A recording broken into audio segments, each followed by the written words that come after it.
is something that everyone seems to have an opinion on, but ultimately we want the same thing, and that is for our children and our babies to be happy. Don't you agree, ladies?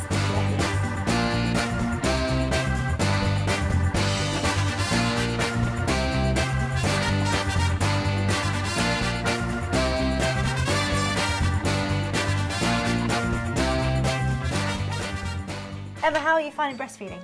I'm fine, yeah, we didn't have any problems at all. Well, actually, she is an expert at breastfeeding. We've never had a problem. I haven't had any mastitis or... And you're back at work now as well, aren't you? Yes, yes. So how's that going? It's fine, and at lunchtime I use the first aid room and go down and express for baby. That's really good. I mean, I pump here. Lorraine are very good, very accommodating. That's what gave me the biggest anxiety, I think, of motherhood was breastfeeding. Right. When I was pregnant, there was quite a big onus and it was quite a big thing in the media at the time. And I remember thinking, oh, this is something I've really got to get a hold of. In the ward, I was the only one breastfeeding. If it's good for you, then do it. And it can make some people so unhappy. Like some people try and try and try and they can't do it. They, you know. She didn't take to it very well. I was always worried how much she was getting. It became a bit of a thing, like I'd get an app on my phone, I'd time how much she was feeding on one side, how much she was feeding on the other side. And my friends that still breastfeed, I look at them really romantically and think, oh, I'd love that, I'd really love to still have that. But then I think, you know what, it wasn't right. It wasn't right for us at the time. When I was pregnant, I was like, yeah, I'm definitely going to breastfeed. And then he had a really traumatic birth. And he'd never latched on even at the hospital, and I got really stressed. I could feel myself getting really stressed. I kind of got angry at him. I do regret now the first 8 weeks of Eli's life that I put so much pressure on myself, and I don't remember it in a fond way. I would say it took me 3 months to settle into breastfeeding, and I took a class beforehand. I thought I've got everything, I know how to do it, you know, this is going to be amazing, and then Buzz came out and it's not that simple. I didn't feel that bond where you're meant to feel, oh, you're feeding your child and it's going to be an amazing bond. I didn't feel that. But I got to 6 months and I thought, I've been through all that, I'm not going to stop now, I'm going to carry on. I did a bit of combination, I did a bit of both breastfeeding and bottle feeding. But I just felt like I had to justify it. I kept saying, oh, I'm not too sure if I should continue, you know, I'm finding it really difficult. I think it was only when a friend said to me around 8 weeks, why don't you just stop? And I thought, I could just stop.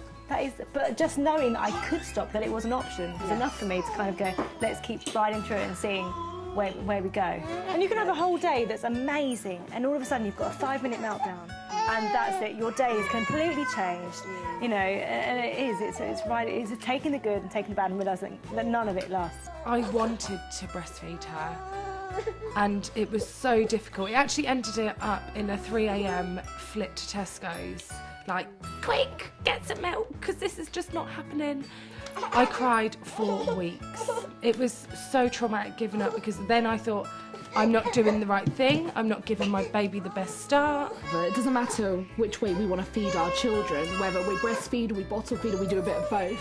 It's not fair that we should judge each other. And you went to some breastfeeding support groups as well, didn't you? Yes. What happens there? Well, they give you a free option to be able to talk about, so you sort of go around the group and introduce yourself, and then if you've got any issues, everyone talks about them. Some people have really awful issues like thrush or mastitis, and the ladies there have the backup and the support that they can give you options. They can say, have you tried this, have you tried that, have you gone to the doctor? And people there who can say, yeah, I've been through that, this is what worked for me. Cheryl, you had some problems with tongue-tied. Tilly was tongue-tied, wasn't she? Since she was from birth, really, I've had nothing but problems with trying to feed her. She's only breastfed, but it's just been an absolute nightmare with it, really.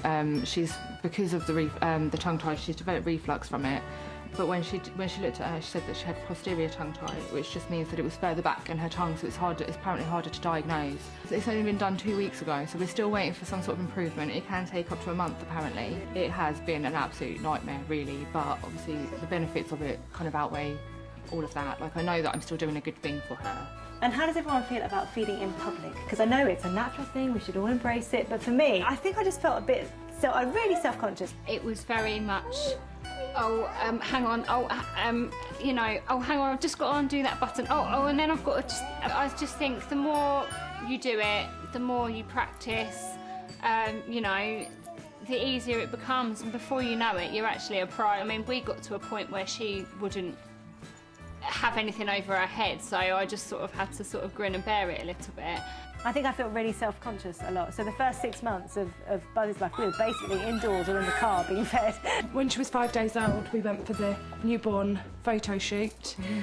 and it was just me, my other half, and the photographer in the room, but I could not bring myself to do it. So I expressed, and I brought it with in bottles, and she drank that during the day, and I actually expressed in the car on the way home, and my other half was like, this is crazy, why don't you just... But I just couldn't, I absolutely couldn't. We've been to London, I've been on the tube, and just, she's hungry, stick her on. Yeah. I'm a big believer that you should be able to, we should all be able to do it wherever you want to do it. It's not like you can see a lot, and really, if you can see a lot, what are you doing looking? Yeah. If it's that I think offensive. we've just literally, we've sexualised boobs. That's all we've Yeah. done. As a nation, we've all sexualised boobs. Boobs are not there to be feeding children, they are little playthings. I felt at first very kind of conscious about being outside and, sort of like trying to be as discreet as possible, and it does take practice, and a lot of mothers need that support, and I think the more we talk about it and the more we say it's fine, it's fine to do it, and the more of us that do it as well, then I think it's going to create that safe environment. So as long as you're happy and your baby's happy, that's all that matters. Definitely. Yeah. For more great moments from the show, click here. And don't forget to subscribe.